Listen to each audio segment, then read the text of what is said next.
পেশায় একজন অটোরিকশা চালক, কিন্তু বুদ্ধি আর ইচ্ছাশক্তির জোরে তিনি তাক লাগিয়ে দিয়েছেন সবাইকে।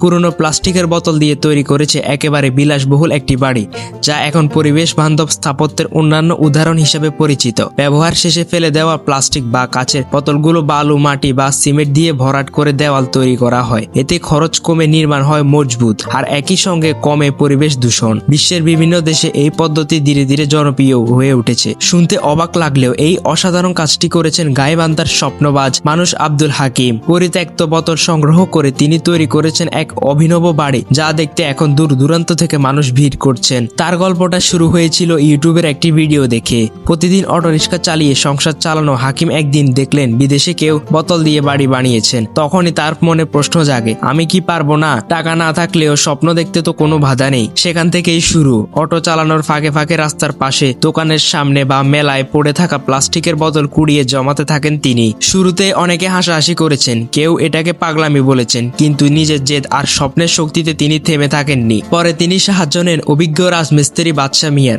প্রায় 30 বছরের অভিজ্ঞ এই কারিগরও শুরুতে অবাক হয়েছিলেন, কিন্তু হাকিমের দৃঢ় মনোভাব দেখে তিনিও কাজে নেমে পড়েন।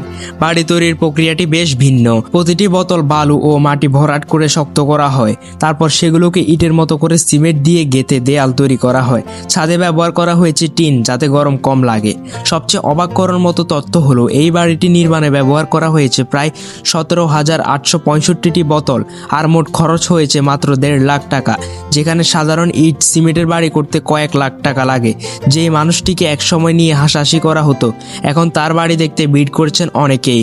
স্থানীয় এক বাসিন্দা জারিন তাসলিম বলেন, ইউটিউবে দেখেছিলাম, কিন্তু বাস্তবে এমন বাড়ি আছে ভাবতেই পারিনি। এটা সত্যি অবিশ্বাস্য। এমনকি পরিবেশ অধিদপ্তরের কর্মকর্তারাও এই উদ্যোগের প্রশংসা করছেন। তাদের মতে প্লাস্টিক দূষণ কমাতে এটি একটি কার্যকর পদ্ধতি হতে পারে। যদি এই ধারণা আরো ছড়িয়ে পড়ে, তাহলে পরিবেশ রক্ষায় বড় ভূমিকা রাখবে। আব্দুল হাকিমের এই বাড়ি শুধু একটি স্থাপনা নয়, এটি একটি বার্তা।